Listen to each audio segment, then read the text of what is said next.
celebrating the heart of living local.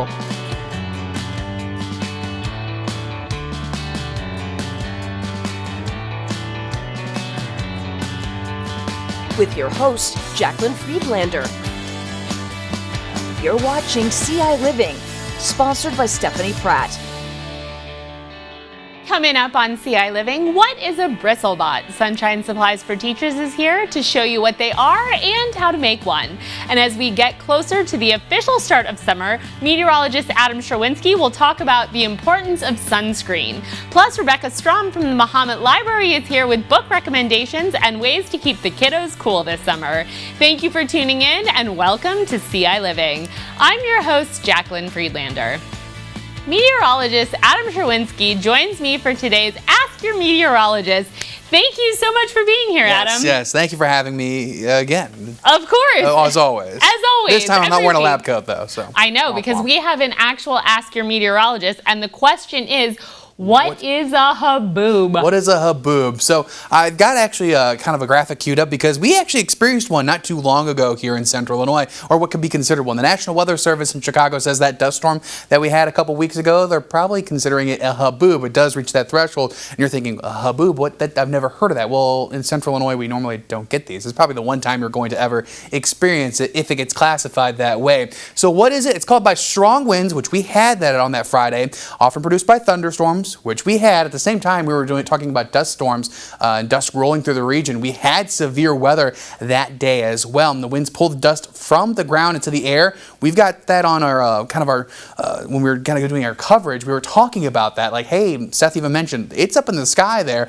You can see it on our tower cameras that it got kicked up and lofted to the air. And again, hazardous when driving, limited visibility. I saw a lot of video out there where folks were like, it just went from great to awful out there.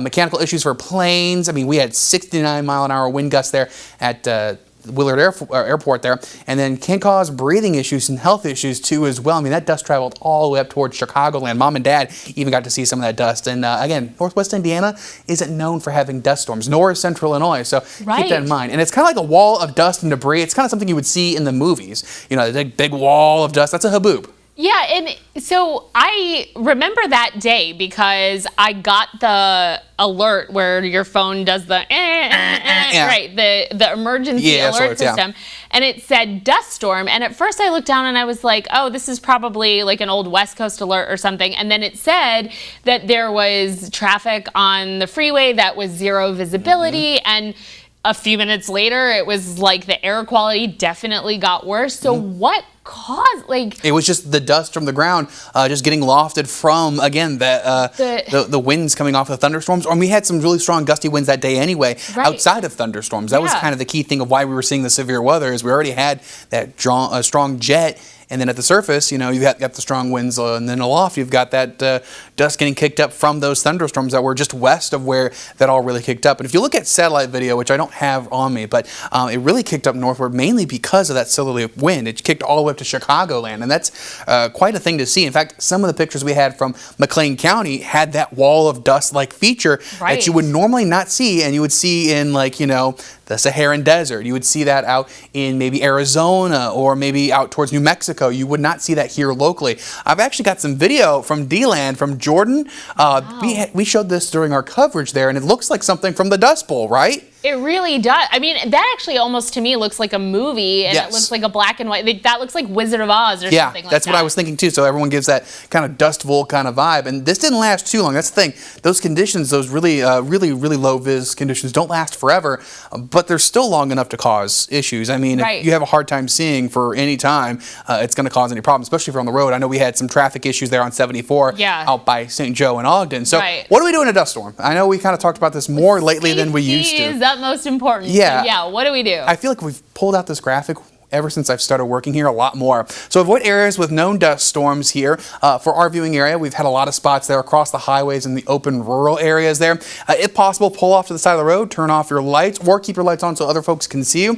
And if you can't pull over, reduce your speed appropriately and make sure people can see you while you're going out and about, and occasionally honking as well. Again, we don't get dust storms very often. That's why, and this is like the third, fourth, or fifth time we've kind of dealt with this in the last couple of years here. And with that Haboob that we just had, or what could be classified as a Haboob, quite the sight, I will say. I mean, it kind of reminded me, ever watched the Mummy movies? Oh, yes. With Brendan Fraser? That's one of my favorite series.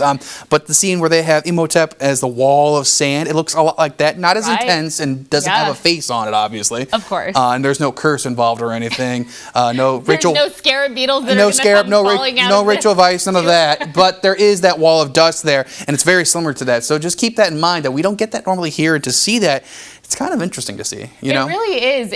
Although it is a little bit scary, particularly scary. like you mentioned, if you're driving. And I think that something that you mentioned here that I never would have thought of is the honking. Yeah. I feel like that's a really good way to kind of at least let people hear you, but get over and get off as quickly as possible. And I feel like sometimes you're just sort of in a hurry, or it comes out of nowhere and you're like, what do I do? Just get off the road. And I will say, one of the fortunate things this last round we had there a couple weeks ago, really the best news that we had about it was that there really wasn't too much.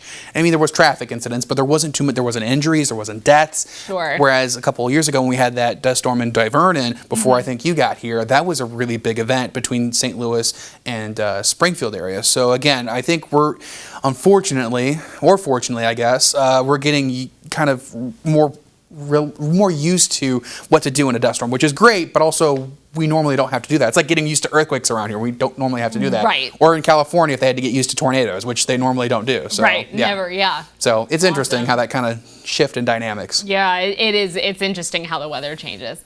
Well, thank you so much, Adam, for being here and for sharing all of that and the safety information. And if you have a question for Adam, you can email him at asherwinski@wcia.com, or you can find us both on social media. Well, still to come on ciLiving, Adam will be sharing the importance of sunscreen and will help you decide which type you might need. Also, Crisis Nursery is here with information about their upcoming gala. And later, water balloons can be a lot of fun, but also a lot of waste. So Rebecca Strom from the Mahomet Library is here with an easy, reusable DIY water balloon solution to share with you. ciLiving will continue in just a few minutes.